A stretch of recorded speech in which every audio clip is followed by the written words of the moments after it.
Welcome or welcome back to my channel. Recently I have read some pretty amazing fantasies. I definitely need a palate cleanser, so I thought how fun would it be if I read romances an entire week. Let's get reading.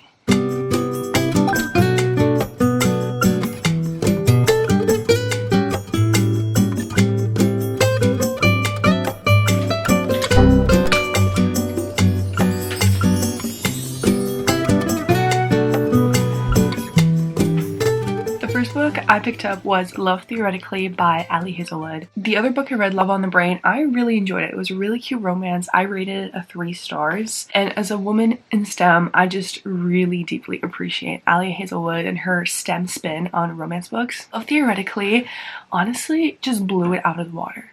This book was so good. I stayed up so late finishing it. It was just simply wonderful. I love the entire enemies to lovers plot. This book is really relatable to a lot of women in STEM. I really felt for a main character, and the yearning was so good. The romance in this book was phenomenal, and I think this is my favorite Ali Hazelwood book. Now, moving forward, essentially this is an enemies to lovers between a theoretical physicist and experimental physicists. I do think I have to give this book a 5 stars because it was so good. I was kicking my feet, I was squealing. It was just wonderful. I mean, the main character could sometimes be a little cringy. My little sister is currently studying physics, and she said that's pretty accurate to physics students. Who are we to judge?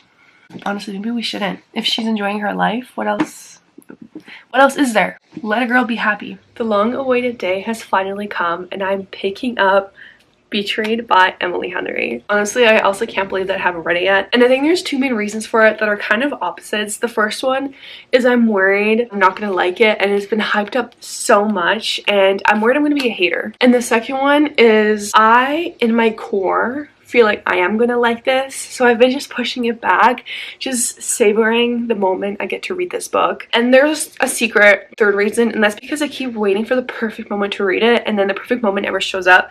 So I am making this the perfect moment to read.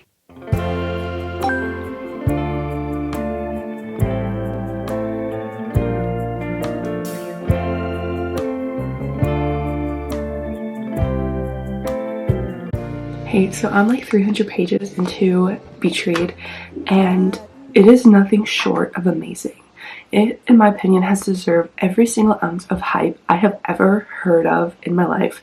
It is phenomenal, and I love it so much, and I find myself staring into the distance in depth thought, thinking about how much I love this book. I have really quickly started tabbing it. I'm not a huge annotator, and if I do, I typically just highlight quotes I like and tab them, but here I have different categories of tabbing, and this is the first time I've ever done that, which says a lot. Betrayed is about this woman who, for lack of better words, almost stops believing in love because of some terrible series of events that have happened to you that were pretty serious and sucky. And if I think they happen to most people, they would stop believing in love. And this is really tough because she is a romance author, and she, in this period of her life, doesn't feel like she can produce a romance book. In January, the main character ends up moving to this beach house that is neighbors with a rival author who writes literary fiction, and they're both kind of in a rut, and they decide to swap genres and do this bet to see who can get their swapped genre book first. So I have 60 pages left. I do think I will finish this today. I'm a little sad, like I'm gonna have a little hole in my chest now because I won't be with these characters anymore.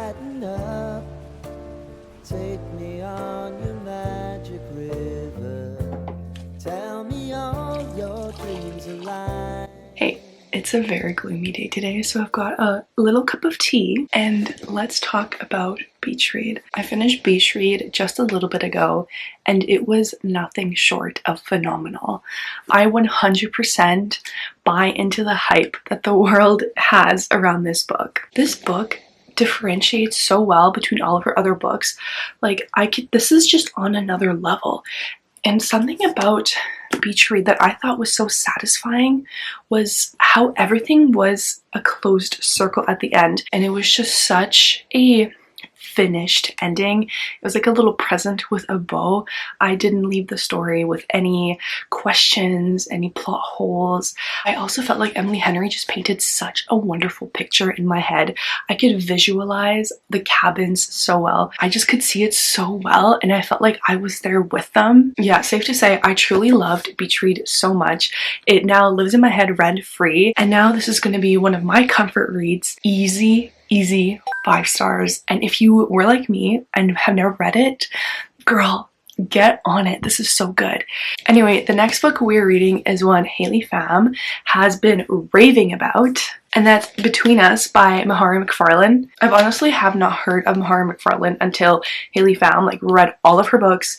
I'm currently 150 pages in. Essentially, it's about a really big friend group. Lots, of course, relationships in that friend group. It's messy. The friend group goes back far, and they have these really complicated relations with each other. And so the main character is dating one of the members of the group, and her partner has recently broken into the film space. He has a recent show that went really well, and now he's on track to release a new show. This new show ends up having a lot of secrets of our main character, Royson. Honestly, don't know how to say her name. Royson finds out a lot of private things she had told him in confidence ended up being in this show. The drama in this book is so good. I am a huge reality TV show lover. I love reality TV. I love the drama in it. This just the grip it had on me. I am feeling the same thing with this book. I'm not gonna lie, the first 50-60 pages were really hard for me. It was really hard to get into Mahari McFarlane's writing. It's different. I can't necessarily put a finger on why it's different. Also, her friend group, because it's a 6-person friend group plus other side characters, it's a lot of people to sort in your mind really quick. Chapters are really small, so it's super easy to just fly through this book. And honestly, all I want to do in this gloomy day is to sit and read.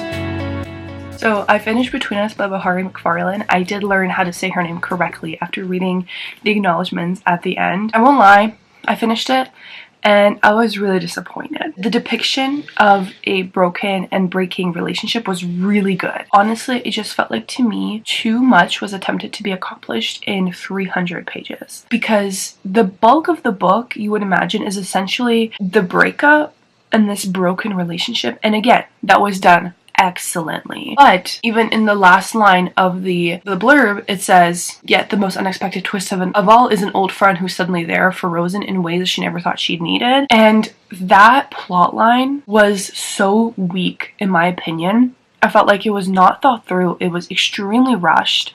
I didn't get any cute little romance, kicking my feet, enjoying myself. It was honestly confusing. I was shocked. I just did not enjoy that part. Can understand why some people have rated this pretty highly, because it was fun. Like, I do recommend reading this because it was very enjoyable. It was like reality TV, and she did get some tabs in there, so that means, you know, it was good. I am going to say something with a spoiler, so if you haven't read the book and you would like to, please skip to this part of the video. Excellent. Now that it's us who have read this book, I thought it was really unbelievable, how quickly Rosen, I never forget how to say her name, how quickly Rosen moved on. Within 24 hours, like, girl, you were still planning on, like, I guess before he went away to LA, you were still planning on making it work for a little bit. And you're telling me within 24 hours you were already in cahoots with another guy? I felt like her and Matt just went from 0 to 100 so quick. Like, when they just first started hanging out, it was so friendship. It was just so platonic. And maybe I didn't notice it, but throughout the first half of the book, when the relationship was falling apart, I didn't notice any tension aside from Rosen just being a kind person to Matt, that a person who her boyfriend kept dumping on. I thought she was just being nice. At no point was I like, oh, maybe Matt likes her or something like that. Like, it was just really strange. I liked the overall story of it all, where Joe essentially stole Rosen from Matt years ago. I liked that plot line. That was really fun. But so much more could have been done with Matt and Rosen's love story, and it felt rushed to me. So I will be giving this book a 3 stars. It was good. I do look forward to reading more of Mari McFarlane's books. She's been highly rated recently on Booktube, so of course I'm gonna give her a read. So this does bring us to the end of this video. We ended up reading 3 books and they were all orange/yellow. So I thought that was kind of a fun coincidence. Anyway, honestly, I really enjoyed my time reading all of these. It was so fun. And honestly, I wish I was reading more romance because it was such a good time. I always forget how much I love romance until I'm reading romance. And I will see you guys next time. Bye!